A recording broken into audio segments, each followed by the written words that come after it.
At code.org CS Discoveries Unit 3, and we're looking at Lesson 11, Level 6. In this lesson, we're looking at how we can use the draw loop and our sprites, as well as the random number to be able to create moving sprites or moving images. So you can see our solution has both the pencil and the paintbrush moving, and here in our current starting program, we only have the pencil moving.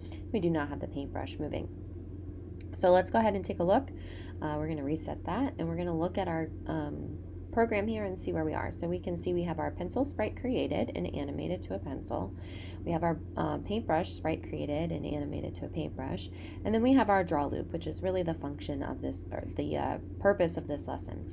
And so when we look at this draw loop, we can see we have our background showing up. We have our pencil X location is getting a random number between 100 and 110. And so if we come over to our grid, we can see, if we turn our grid on, we can see that 100 X position is, right about here.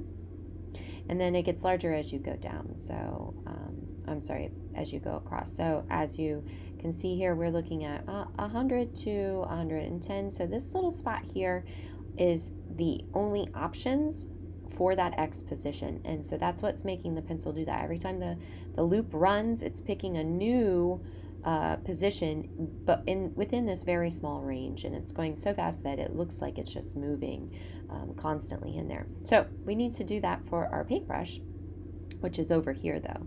And so you can see right now it has the X coordinate set to 300. And so we need to make that, just a little bit wider. It looks like it's a value of 10 for the pencil, so we can do the same for our brush. So we're going to go into our math drawer, and we're going to pull that random number and put it in that X position. And then we're going to write in our range for our random number, a 300 minimum and a 310 maximum. And we don't make it exactly the same because we're on this X coordinate, so we don't want them on top of each other, so we have to put it over here in the 300s. And let's see if we got it. There we go. And so that's how you do that level.